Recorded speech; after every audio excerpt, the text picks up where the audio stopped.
Fine. Go right with that. Okay. Keep it nice and loud. Right. And 3, 2. Hi everyone, I'm Douglas Trapasso, and this is my first video interview for my new blog, Still Searching for My First Growth. And I'm very excited to have an awesome guest today, Nancy Sabatini from Mainstreet Wine and Spirits in Countryside.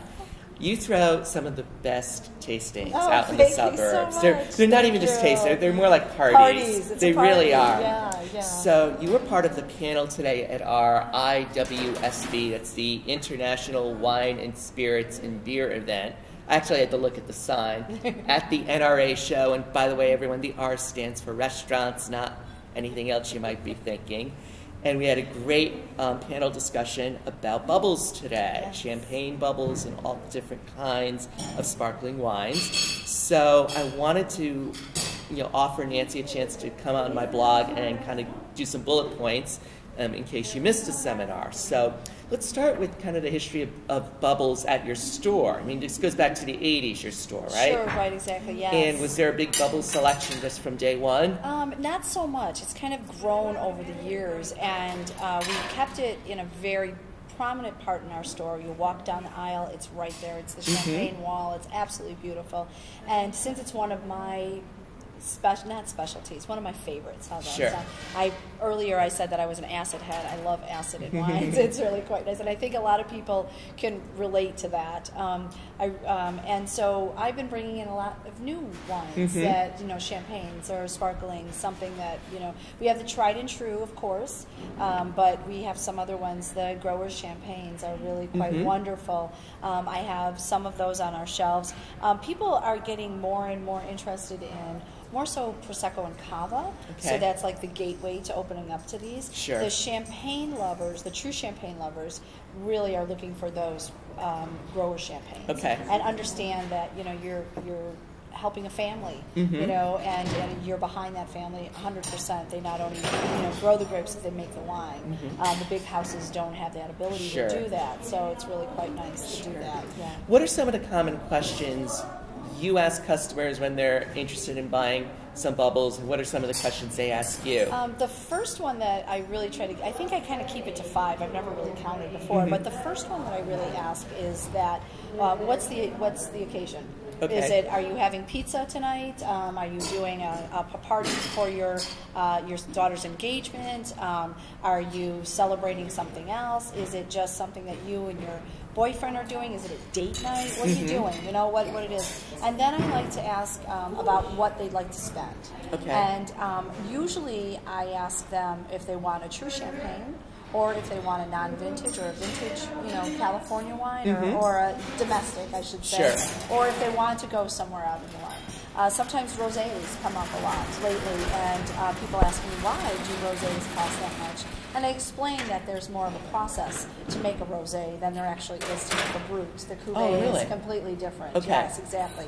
So there's that comes into play. But a lot of people are going towards rosé cremants from all around France, other than outside of Champagne. Those are really getting really big. I have a Riesling from Germany that is a sparkling sect, which is a nice segue too. Yeah. Would you say the popularity is seasonal? I mean, I imagine the holidays and graduation time, there would be more. There is more. Yes, there is more. The holidays definitely, because people are hosting more parties. Sure. But in the summertime, what I've tried to do and throw this, I have many different tastings in the store of champagne, sparkling wines. Right. I have one at Christmas time, and then I have one at Mother's Day to celebrate moms. I think moms deserve bubbles. I'm a mom. I deserve bubbles. Hi, Mom. Cheers. To our moms, Cheers to moms. Of course. Yes, definitely. So I think that's really quite important. Yeah.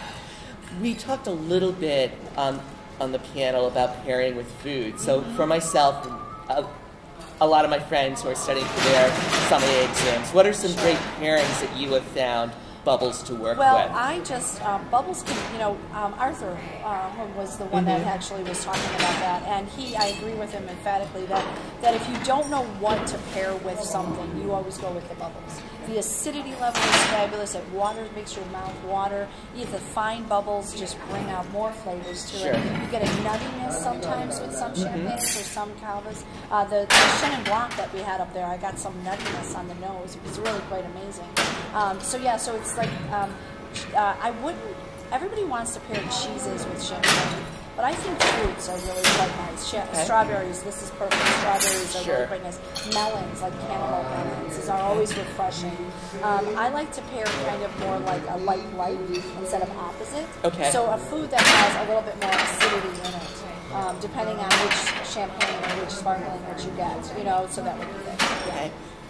One thing that I learned today is just how many pioneering women in the wine business really have champagne as their focus. So who are some of the heroines in your mind who kind of brought the game up? Sure. The ones currently there's a couple different grower producers. Francois Vidal is one of my favorites. She does something that's very unusual. She makes a sparkling wine at 97 or 95% Pinot Meunier. Okay. And that's not heard of. They're usually more Pinot Noir. There is more Pinot Noir grown in Champagne region than any other grape, more than Chardonnay, more than Pinot Meunier. But she decided to do this, and it tastes fabulous, and it does age really quite deliciously also. So that's one. But you can't discount, you know, the reason that she got there was because of the tried and true, you know, the Widow Clicquot, Louise who are some of the Pomeroy. historical figures. Yes, very much so. Yeah. So Lily Bollinger, she didn't give up her control of the company until 1971. So she actually ran the company for 30 years. Wow. So that's really quite an accomplishment. Yeah. And she's written a couple books since then? She has, yes, exactly. Yeah. So it's really quite nice. Yeah. Okay. Tell us a little about the popularity of grower champagnes. Is this something new in our market, or has it always been kind of under the radar? Well, it's always been under the radar, but I think what has happened, and I don't know this particularly because I'm not in France, but I think that the growers that have been doing this all of their life, they decided that, you know what, well, why can't I do this? Why? Well, I want to give it a try. You know, well, what do I do if I don't try it? You know, I just keep selling my grapes to the big houses, and maybe my name doesn't get out there. I want a legacy for my family. I have grandchildren that are coming up, and I want them to take over the winery or anything, the chateau, and you know, I want to pave their way too. So it's something that is. As far as somebody coming in and actually asking for a grower's champagne, not so much. But when they see a grower's champagne on our tasting, they go like right to it. You know, like that's like their main focus. And do you sense a difference when you taste them? Do you sense a little extra terroir, or just a little extra personality? TLC, a little bit TLC, yeah, a little bit more, yeah, a little bit more flavors. And just in closing, what are some areas we should watch for in terms of sparkling production that maybe we haven't had a lot of inputs into the market yet? Sure. I would say, of course, the Proseccos and the Cavas are really, you know, just leading the way.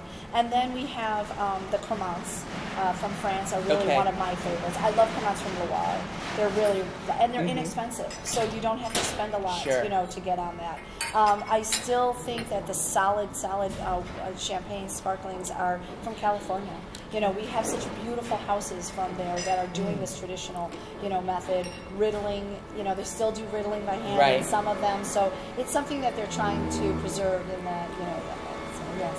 Well, thank you very much for your time. My guest is Nancy Sabatini from Mainstreet Wine and Spirits. I'm Douglas Trapasso from Still Searching for My First Growth. You can read the blog at myfirstgrowth.wordpress.com.